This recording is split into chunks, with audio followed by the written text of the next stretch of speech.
हाँ लीजिएगा आप। हाँ ठीक। आदि सतगुरु सर्वात्माओं के सतगुरु सर्व सृष्टि के सतगुरु सतगुरु सुखराम जी महाराज ने धन्य हो अनंत सम्राट सतगुरु युक्ति राम जी महाराज ने धन्य हो। आगे तो ये कि भाई हम बहुत भाग्यशाली है कि जो गुरु महाराज के सत्संग इतनी बढ़िया हमें घर बैठे ही मिल रही है।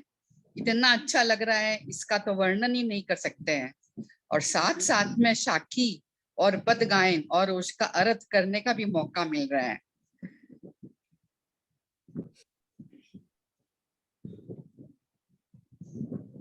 अब महासुन घर जायर, अब महाशून घर जायर पूगा, कोट कली कोट रवियुगा,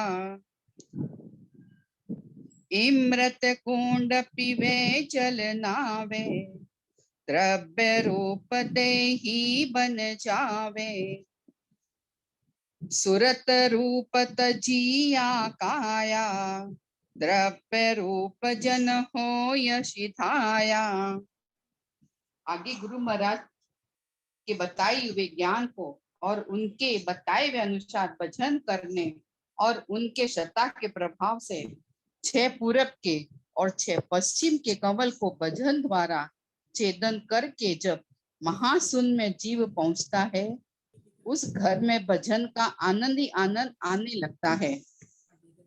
संसार में तो एक ही सूर्य का प्रकाश फैलता है, लेकिन भजन में जब महाशून्य पर पहुंच जाते हैं तब ऐसा महसूस होता है जैसे हजारों कोटि सूर्य का प्रकाश चारों तरफ फैल गया है।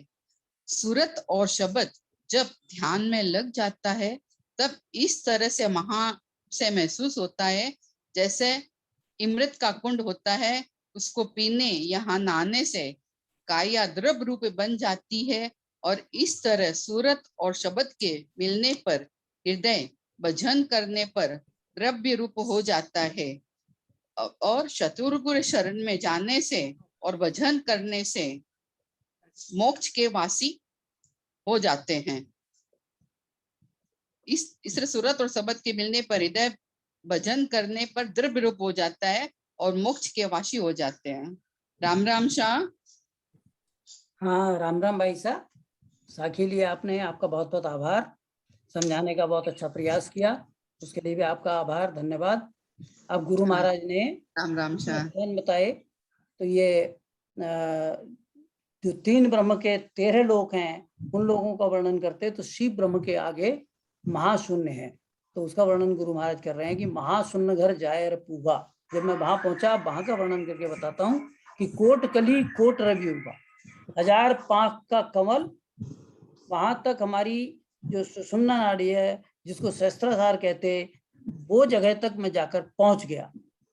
वो जगह है तो अमृत कुंड पीवे जल नावे, वहां पर अमृत का कुंड है। जैसे महाशून्य और इसके आगे शून्य सागर, ये दोनों एक ही है, एक ही सागर है।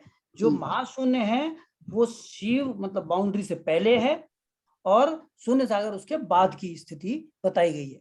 तो कहते हैं अमृत कुंड पीवे जल नावे, जब वहां पर जाता है तो वो उसको दिव्य काया मतलब पराक्रमी काया, जिस काया से सिद्ध शिला टूटती, वो काया यहाँ पर जाकर मिलती है। किसको मिलती है?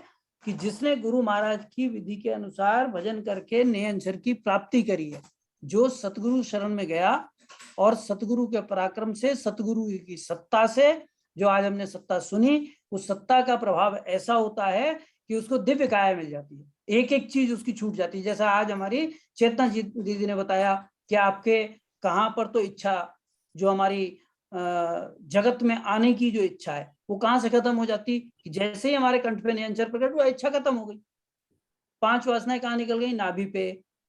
ठीक ऐसे ही क्रोध, काम, ये सबको कहां तक दौड़ थी? मेरु तक। इसी तरह से त्रिकुटी पे मन अलग हुआ, नवतत्व देह कहां गल गई हमारी? कि शिव ब्रह्म में जाकर। और अब गुरु महाराज कहते हैं महाशून्य में जब पहुंचा, उस शून्य में जाकर जब हम गए और वहां पर जब स्नान किया उस अमृत कुंड में, नहाता है तो कहते हैं दिव्य रूप देही बन जाए, तो उसको दिव्य काया मिलती, सुरति रूप तजी यहाँ काया, सुरति काया पीछे रह जाती है और द्रव्य काया के माध्यम से 10वां द्वार फोड़कर उसे अखंड ध्वनि का अनुभव होता है। वहां का वर्णन गुरु महाराज समझाते हैं।